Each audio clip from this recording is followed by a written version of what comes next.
Olá, eu sou o professor Caires Braga e nesse vídeo eu vou falar sobre o princípio de Le Chatelier e sobre o deslocamento de equilíbrios. O princípio de Le Chatelier nos diz o seguinte: quando se provoca uma perturbação sobre um sistema em equilíbrio, este se desloca no sentido que tende a anular essa perturbação, procurando se ajustar a um novo equilíbrio.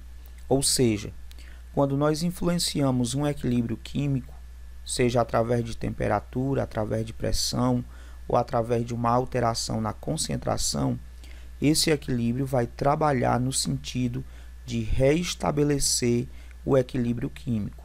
Em linhas gerais, é isso que o princípio de Le Chatelier está nos dizendo. E os fatores que podem deslocar um equilíbrio, podem influenciar um equilíbrio, são esses três: variação da concentração, variação da pressão e a variação da temperatura. Vejamos cada um deles. Na variação da concentração, nós temos o seguinte: um aumento na concentração de uma substância desloca o equilíbrio para o sentido oposto de onde nós adicionamos, de onde nós aumentamos a concentração. Uma diminuição na concentração de uma substância desloca o equilíbrio para o mesmo sentido da diminuição, ou seja, para o mesmo sentido de onde nós retiramos a substância. Nós podemos entender melhor através desse exemplo. 1 mol de hidrogênio gás mais 1 mol de CO2 gás produzindo e em equilíbrio com 1 mol de água no estado gasoso e 1 mol de CO no estado gasoso. Se nós adicionarmos CO2, veja onde está o CO2. Está no reagente, está do lado esquerdo da reação. Adicionando CO2, nós vamos deslocar o equilíbrio para o lado direito, para o lado oposto de onde nós adicionamos. Adicionou do lado esquerdo, então desloca para o lado direito. Aqui está. Adicionando CO2 gás, o equilíbrio será deslocado para o lado direito, ou seja, para o lado oposto. Se nós diminuirmos a concentração de CO, vamos localizar aqui o CO. Aqui está, do lado direito do equilíbrio. Se nós retiramos, se nós diminuirmos a concentração de CO, nós vamos deslocar para o mesmo lado de onde nós estamos retirando, ou seja, para o lado direito. Diminuindo CO no estado gasoso, o equilíbrio será deslocado para o lado direito, ou seja, para o mesmo lado de onde nós retiramos. O segundo princípio é a variação da pressão. Um aumento da pressão do sistema desloca o equilíbrio para o sentido de menor volume, enquanto que uma diminuição da pressão do sistema desloca o equilíbrio para o sentido de maior volume.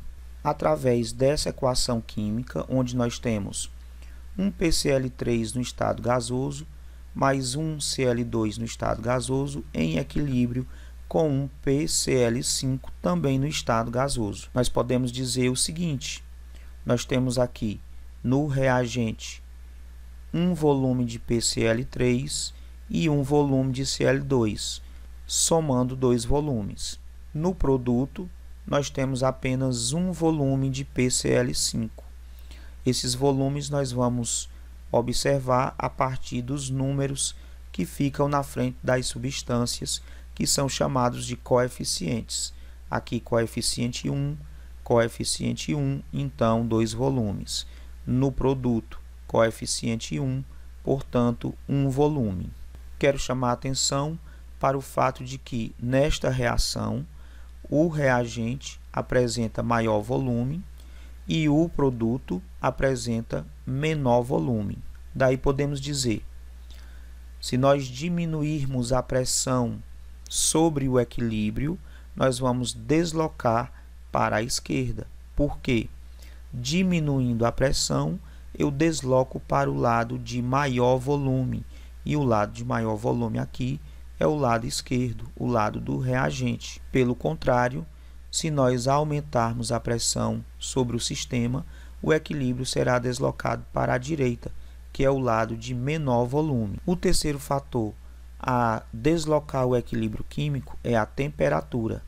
e nesse caso, quando ocorre um aumento na temperatura do sistema, ele vai ser deslocado para o sentido endotérmico, enquanto que uma diminuição na temperatura do sistema ocorrerá um deslocamento do equilíbrio para o sentido exotérmico. Você pode se perguntar como nós vamos saber qual é o sentido endotérmico e qual é o sentido exotérmico.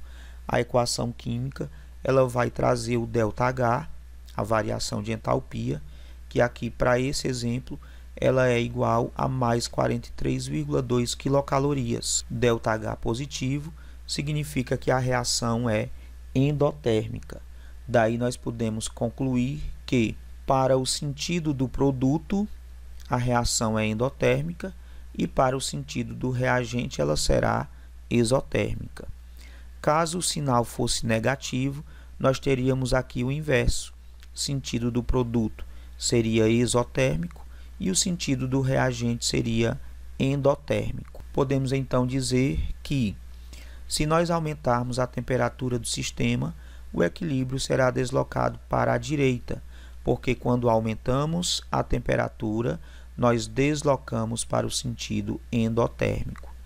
E podemos também dizer que, ao diminuir a temperatura do sistema, o equilíbrio será deslocado para a esquerda, porque quando diminuímos a temperatura do sistema, deslocamos para o lado exotérmico.